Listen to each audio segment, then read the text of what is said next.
చెందినటువంటి ప్రధాన జాతీయ రహదారి ఏదైతే యావర్ రోడ్డుగా పిలువబడుతుందో ఇక్కడ వాస్తవంగా ఇవాళ ఈ road centre of the town నుండి పాస్ కావటంతో ట్రాఫిక్ ఎక్కువ దానిపై ఉంటుంది, మనకు తెలియంది కాదు. అంటే వాస్తవంగా అంటే కొద్దిగా నేను I want take you to back. అంటే వాస్తవంగా ఇది గతంలో 40 ఫీట్ల రోడే ఉండేనే. 40 ఫీట్ల రోడ్ ఏదైతే ఉందో అప్పటి పరిస్థితులలో దాన్ని 60 ఫీట్ల రోడ్డుగా ఆమోదం పొందడం జరిగింది. ఈ 40 ఫీట్ల నుండి 60 ఫీట్లు ఎప్పుడైతే ఆమోదం పొందడం జరిగిందో 60 ఫీట్ల రోడ్డు విస్తరణ అమలు చేయటంలో భాగంగా ఆనాడు 1994లో నాకు ఇప్పుడు గుర్తుంది. అంటే వాస్తవంగా ఆనాడు ఇదే యావర్ రోడ్డుపై ఉన్నటువంటి నివాసితుల అందరి సహకారంతో ఎఫెక్టెడ్ పర్సన్స్ ఏదైతే ఉంటారో వారందరి యొక్క సహకారం పొంది వారికి ఏదైతే ఉందో కొంత సెట్ బ్యాక్ ఎగ్జామ్షన్ కలిగించడమే కానీ లేక ఇదే మన ప్రస్తుత అంబేద్కర్ చౌరస్తా గతంలో జనతా చౌరస్తా అని పిలవడం జరుగుతుండేనే. అక్కడ ఆర్టీసీ బస్సు వస్తే మనకి ఎదురు సైకిల్ పాస్ కాకపోతుంది. ఇటు రోడ్డుకు తూర్పు వైపు ఏదైతుందో దాసరి రాఘవులు గారు అని చెప్పని వారి జిల్లు ఉంటే దాసరి రాఘవులు గారు అని చెప్పి వారిని ఒప్పించి ఏదైతుందో వారు ఏదైతే స్థలం కోల్పోతుందో ప్రత్యామ్నాయంగా కొంత మేరకు వారికి కాంపెన్సేటరీగా ఇలా ప్రస్తుత బాలాజీ టాక్స్కి ఎదురుగా ఒక 2-3 దుకాణాలకు స్థలాన్ని ఇవ్వడం జరిగింది మున్సిపాలిటీకి. వారు ఒప్పించి ఇచ్చేసినాం చెప్పండి. దానికి ఎదురుగా ఏదైతుందో ఊటూరు రాజన్న గారు అని చెప్పిన పెద్ద మనిషి, ఇది మన మంచాల కృష్ణ గారికి మామవుతాడు, మంచాల కృష్ణ గారికి మామవుతాడు. వారిది కూడా ఏదైతుందో అట్లాగే రోడ్డుకు అదర్ సైడ్ ఎఫెక్ట్ అయ్యే పరిస్థితి ఉండేనే. వారు పాపం పెద్ద ఆయన వారు మొత్తం బిల్డింగ్ తొలగించుకుంటే రాజన్న గారు మొత్తం బిల్డింగ్ తొలగించుకుంటారు. వారికి ఏదైతుందో కొంత సెట్ బ్యాక్ అధికారికంగా మనం అనుమతి ఇవ్వలేం కాబట్టి నిర్మాణం చేసుకున్నాం. వితౌట్ అబ్జర్వింగ్ సెట్ బ్యాక్ 60 ఫీట్ల మీద నిర్మాణం చేసుకోండి అని చెప్పండి. అంటే ఇటు దాసరి రాఘవులు గారును ఊటూరు రాజన్న గారు సహకరించడంతోనే ఇవాళ అంబేద్కర్ చౌరస్తా ఏదైతుందో మనకు ఇవాళ దాన్ని ఐ డోంట్ సే విశాలంగా చెప్పినా కానీ ఆ మాత్రం ఏదైతుందో కనబడుతుందని చెప్పి కిషన్ రావు గారు అడ్వకేట్ గారు న్యాయవాది వృత్తిపరంగా, వారి తమ్ముడు సురేందర్ రావు గారు అని చెప్పి డాక్టర్, ఇప్పటికి still is practising in Hyderabad. పాపం వారు మొత్తం దుకాణాలను గూలగొట్టుకుని ఏదైతుందో 60 ఫీట్ల మీద వాళ్ళు నిర్మాణం చేసుకోండి. పర్సుయేషన్ అంటున్నాను. దానికి ఎదురుగా ఏదైతుందో మన శ్రీహరి గారు, వాసాల శ్రీహరి గారు, వాసాల పురుషోత్తం గంగారాం గారు, శ్రీహరి గారు బ్రదర్స్ అని చెప్పి అంటున్నారు. వారు కూడా కొంత మాకు వారితో పరిచయం ఉన్నటువంటి దృష్టిలో ఏదైతే వారందరిని అంగీకరింపజేసి వాళ్ళది కూడా మొత్తం స్ట్రక్చర్ అంతా డిస్మాంటిల్ చేయించి 60 ఫీట్ల నిర్మాణానికి వారికి అవకాశం కల్పించమని చెప్పండి. ఇక్కడ మహారాజా బార్ అని చెప్పని ఇవాళ చిల్వాకోడూరు తుక్కారావు గారు, రామారావు గారు, జనార్దన్ రావు గారు అంతా బ్రదర్స్ అని చెప్పి అంటూ నేను దట్ అది మహారాజా బార్గా ప్రతీతి.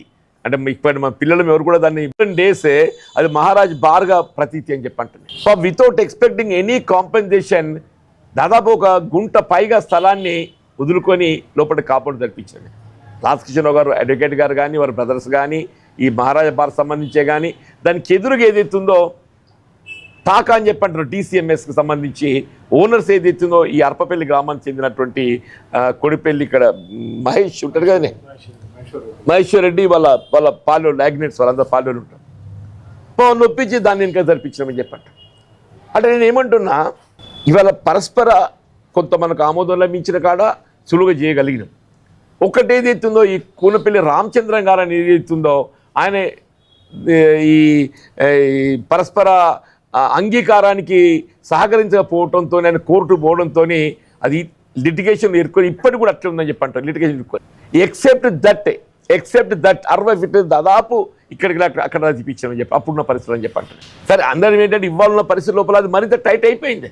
ఆనాటి పరిస్థితి లోపల 60 ఫీట్లు అనుకున్నాం, ఇవాళ 100 ఫీట్గా భావిస్తున్నామని చెప్పంటారు. నేను ఇవాళ పెరిగిన ట్రాఫిక్ రద్దీ దృష్ట్యా ఏదైతుందో అది 100 ఫీట్ల విస్తరణ ఆవశ్యకత ఉందని చెప్పంటున్నాయి.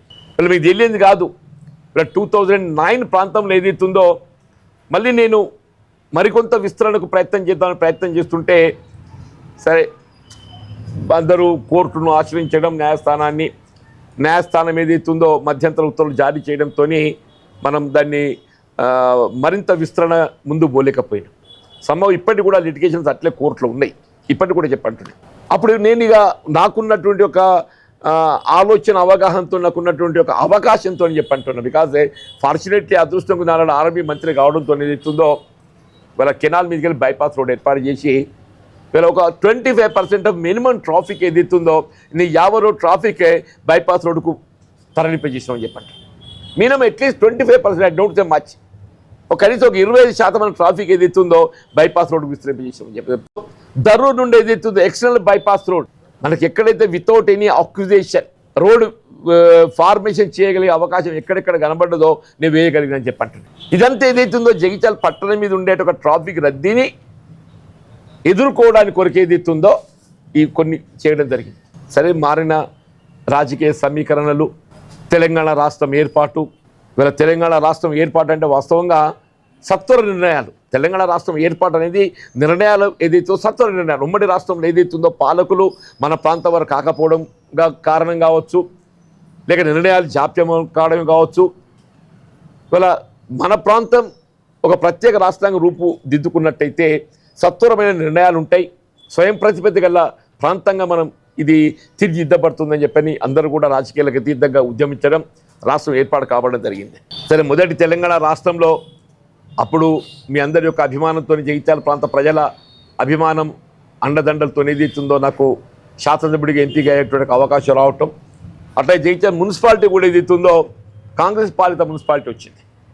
కాంగ్రెస్ పాలిత మున్సిపాలిటీ మేము రావడంతో తక్షణం ఏదైతుందో 50 రోడ్ మీద దృష్టి కేంద్రీకరించి ఈ 50 రోడ్ విస్తరణకు సంబంధించి దాన్ని ఏదైతుందో అంత ఉన్నటువంటి 60 ఫీట్లను 100 ఫీట్లుగా మనం విస్తరింపజేయబడే విధంగా ప్రభుత్వ అనుమతి పొందగలిగినట్టయితే మనం ముందుకు పోగలుగుతామనే ఒక భావనతోని అదొక నిర్మాణాత్మకంగా మన ప్రభుత్వాన్ని నివేదించడం, ప్రభుత్వం ఏదైతుందో డ్రాఫ్ట్ నోటిఫికేషన్ జారీ చేయడము, ఎఫెక్టెడ్ పర్సన్స్ యొక్క సలహాలు, సూచనలు, అభ్యంతరాలు స్వీకరించడం అంతా చేసి ఏదైతున్నదో ultimately director of town planning 30th June 2017 36/2017 నాడు ఏదైతుందో ప్రభుత్వాన్ని నివేదించి in view of the above it is opined to agree with the decision of the municipal council Jagtial for widening of road under reference from 60 feet wide to 100 feet wide and the objection may be set aside.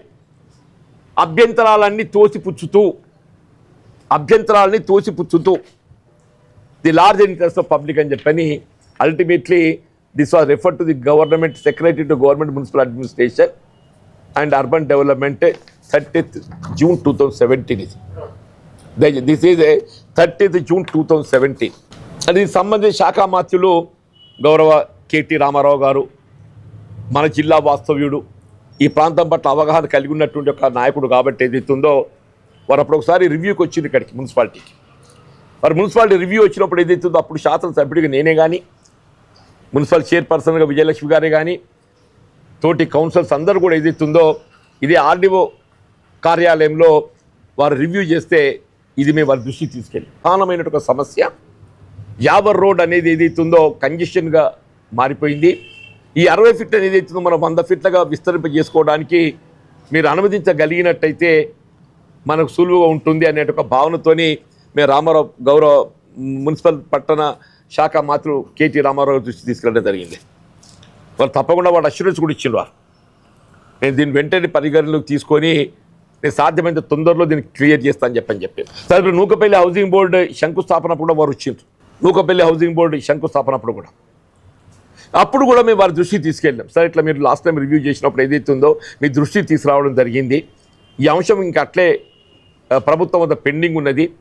మీరు 100 ఫీట్ల road విస్తరణకి ఏదైతే మీరు ఆమోదం తెలపగలిగినట్టయితే మేము we can move forward అని చెప్పని వారి దృష్టికి తీసుకెళ్తే వారు లేదు తప్పకుండా చేస్తానని చెప్పని మళ్ళీ అగైన్ యాజ్ గివెన్ రీఅష్యూరెన్స్.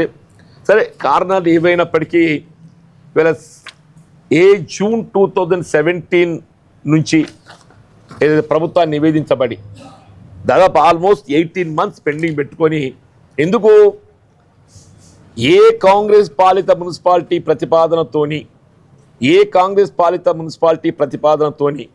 ఈ 60 ఫీట్ల రోడ్డు విస్తరణ 100 ఫీట్ల గంట ఆమోదం చెందగలిగినట్టయితే, ఈ విస్తరణ కార్యరూపం దాల్చగలిగినట్టయితే కాంగ్రెస్కి ఎక్కడ క్రెడిట్ వస్తుందో అనేటువంటి ఒక one should not think like that. సరే, మరి మేబీ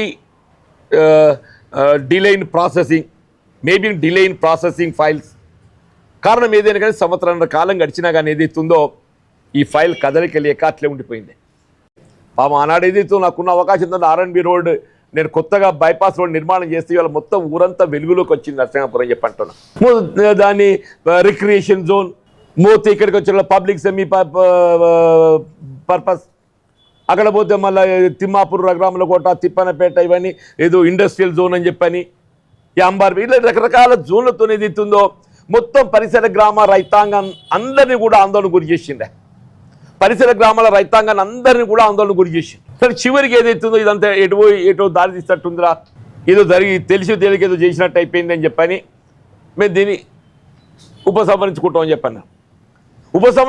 చెప్పంటే శాశ్వతంగా ఉపసంహరించుకొని దాని పరిష్కారం ఏదైతే చూపెడతారని చెప్పాను. పరిష్కారం అనేది ఏదైతుందో, ప్రత్యామ్నాయం ఏదైతుందో మళ్ళీ అది తెర మీదకి రాకూడదు. ప్రత్యామ్నాయం మళ్ళీ అంశం తెర మీదకి రాకూడదు అని చెప్పంటున్నా. వాట్ జీవో సేస్, ఈ విత్డ్రాల్ జీవో ఏమన్నదంటే, the orders issued in GO number 238 municipal administration and urban development planning department date 15/12/22 are withdrawn and the draft master plan of Jagtial municipality will be reviewed. ఇది రాలేదు, మీకు ఇస్తే copy ఇవ్వాలి బాబు. Draft master plan of Jagtial municipality will be reviewed in detail. అంటే మీరు దీన్ని పునః పరిశీలిస్తామో మళ్ళీ పరిశీలిస్తామని చెప్పండి. అంటే వాళ్ళ మెడ మీద కత్తి అట్లే ఉన్నది. నిర్మల ధరణ ఆందోళన మీరు గమనించింది కదండి,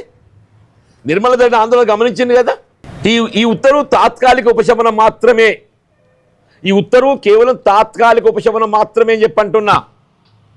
మళ్ళీ ఏదైతుందో మళ్ళీ తెర మీదకి తెచ్చినా దేవత్వం అని చెప్పంటున్నా. అండ్ అందరం కూడా అలర్ట్గా ఉండాలి. అప్పుడు మాత్రమే ఏదైతుందో ఈ ప్రభుత్వానికి, పార్టీకి చెక్ పెట్టగలుగుతాం. అంటే వీళ్ళ ఆలోచన విధానం ఏ విధంగా కొనసాగుతుందనేది మనం గమనించిన గతంలో. వీళ్ళ ఆలోచన విధానం ఏ విధంగా కొనసాగుతుంది మనం గమనించడం చెప్పంటున్నా. వీళ్ళ ఆలోచన విధానం ఏ విధంగా ఏదైతుందో పరిసర గ్రామాలన్నీ ప్రభావితమయ్యే విధంగా మీరు రిక్రియేషన్ జోన్ అని చెప్పని, పబ్లిక్ సెమీ పబ్లిక్ అని, ఇండస్ట్రియల్ జోన్ అని చెప్పని, అసలు గృహ అవసరాలకు నిర్మాణం చేసుకునేటువంటి ఒక అవకాశం లేకుండా ఆంక్షలు విధించడంతో దాని విలువ అనేది ఏదితో 10% పడిపోయింది అంటున్నాం. 100 రూపాయలు ఉంది 10 రూపాయలు పడిపోయే పరిస్థితి ఏర్పడ్డది. 100 రూపాయలు ఉంది 10 రూపాయలు పడిపోయే పరిస్థితి ఉందని చెప్పండి. సో ఏదైనా శాశ్వత పరిష్కారం చూపెట్టాలి. వీళ్ళ భవిష్యత్తులో మాస్టర్ ప్లాన్ అనేది ఏ పరిస్థితుల్లో కూడా పరిసర గ్రామాలు ప్రభావితమయ్యే విధంగా, అంటే అక్కడ రైతాంగంపై ఏ విధమైనటువంటి ఒక అడ్వర్స్ ప్రభావం చూపెట్టకుండా మీరు జగిత్యాల పట్టణానికి సంబంధించిన నిర్మాణానికి సంబంధించిన ఏ విధమైనటువంటి ఒక జోన్స్ క్రియేట్ చేస్తారు, ఏం చేస్తారు అనేది మీ మున్సిపాలిటీ యొక్క ప్రతిపాదన, మీ ప్రభుత్వానికి అధికారం ఉన్నది. మీకు అధికారం ఉన్నది కదా, మేము ఏదంటే చేస్తామని చెప్పండి. మాత్రం వీళ్ళ రైతాంగం ఏదైతుందో వాళ్ళు చాలా జాగ్రత్తగా ఉంటుందని చెప్పండి. రైతాంగం చాలా జాగ్రత్తగా ఉంటుంది. వాళ్ళకి ఎందుకంటే అనుభవం కొంత పాఠం నేర్పింది, రైతాంగానికి అనుభవం పాఠం నేర్పింది. వాళ్ళు బాగా జాగ్రత్తగా ఉంటున్నారని చెప్పి అంటున్నాను. మీరు ఏమనుకుంటున్నా ఏందో కానీ వాళ్ళు బాగా జాగ్రత్తగా ఉంటున్నారని చెప్పి అంటున్నా. ఏ పరిస్థితుల్లో కూడా ఇలా భవిష్యత్తులో ఈ పరిసర గ్రామాలు ప్రభావితమయ్యే విధంగా రైతాంగాన్ని ఏ విధమైన ఆందోళనకు గురి చేసేటటువంటి ఒక ప్రక్రియ మీరు చేపట్టినా కానీ ఇలా పరిణామాలు తీవ్రంగా ఉండబోతామని చెప్పని హెచ్చరిస్తామని చెప్పండి. చెప్పండి. ఇవాళ ఈ యావర్ రోడ్ విస్తరణ సంబంధించి కూడా టీడీఆర్ ఒక ప్రక్రియ. ఎవరైతే టీడీఆర్కు సుముఖంగా లేరో, ఇవాళ సమ్ పీపుల్ మే నాట్, వాళ్ళకి ఎందుకంటే వాళ్ళకున్న ఎఫెక్టెడ్ పోర్షనే కొద్దిపాటు ఉంటుంది. ఆ కొద్దిపాటు ఏదైతే ఉందో మన హైదరాబాద్తో పోల్చి అక్కడి విలువతో పోల్చుకుంటే మరీ అందులో 20% పడిపోతుంది. వాళ్ళకి నేనేమంటున్నా, మీరు ప్రభుత్వం కలిసి ప్రత్యేకంగా స్పెషల్ డెవలప్మెంట్ ఫండ్ ఏదైతే ముఖ్యమంత్రి గారి విచక్షణతో వారు మంజూరు చేసే అవకాశం ఉందో ఒక 50 కోట్లు తీసుకురా. లెట్ టీడీఆర్ బెనిఫిట్ ఎవరు పొందదలుచుకుంటే ఇట్ కెన్ బి.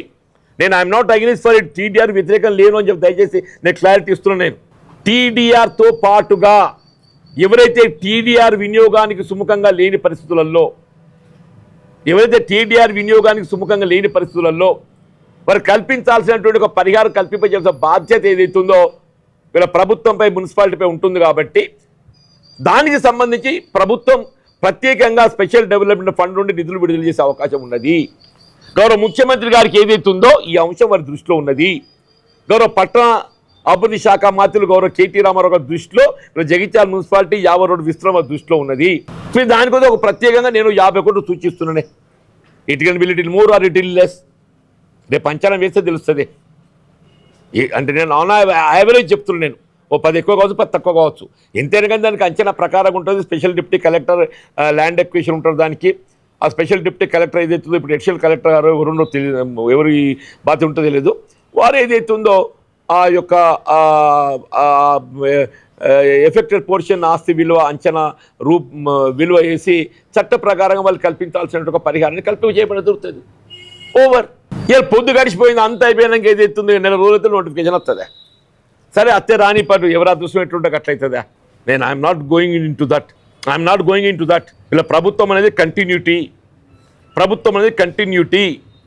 94 నుంచి చేసే కార్యక్రమం నేను చేసిన. నేను ఆనాడు శాసనసభ్యుడిగా ప్రజాప్రతినిధిగా నేను చేసింది. నేను 40 ఫీట్లకి 60 ఫీట్లకు చేసింది. నేను 60 ఫీట్లకి 100 ఫీట్లకు చేస్తున్నాను. మీరు వాళ్ళ ఈ 60 ఫీట్లకి 100 ఫీట్లు దీన్ని కార్యరూపం దాల్పింప చేసే బాధ్యత నా మీద కూడా ఉందని చెప్పి రేపు అదృష్టం మా పార్టీ ప్రభుత్వ అధికారానికి వస్తే నేను 3 నెలల లోపల చెప్తాను చెప్పంటు. నేను దీన్ని టాప్ ప్రయారిటీగా చేపడతాను చెప్పంటు. నేను టీడీఆర్ వెసులుబాటును వినియోగించుకుంటూ అవసరం వస్తే ప్రభుత్వంతో ప్రత్యేకంగా స్పెషల్ డెవలప్మెంట్ ఫండ్ కింద కానీ ఏ విధంగా నన్ను గ్రాంట్ రిలీజ్ పొందుతూ దీని విస్తరణ ఒకసారి విస్తరణ అయిపోతే వీళ్ళు జాతీయ రహదారి నేషనల్ హైవే వాళ్ళు ఏదైతుందో రోడ్డు వైడన్ చేసి నిర్మాణం చేసే అవకాశం ఉందని చెప్పి అంటున్నాను. అలా రోడ్డు విస్తరణ ఇదంతా నిర్మాణ వ్యయం జాతీయ రహదారి భరింపజేసేటువంటి అవకాశం ఉందని చెప్పి అంటున్నా. మన మీద పడే భారం ఏదైతుందో కేవలం ఈ కాంపెన్సేషన్ మట్టుకే. Otherwise the rest of the portion improvement and development ఏదైతుందో national highway authority of India మీదకి మనం దాన్ని వారి సేవలు వినియోగించుకోవచ్చు అని చెప్పంటున్నాను. దయచేసి ఆ విధంగా ముందుకు పోవాలని చెప్పని కోరుతూ మరి నాకున్నటువంటి ఒక అవగాహనతోని ఈ సూచన చేస్తుంది. Thank you.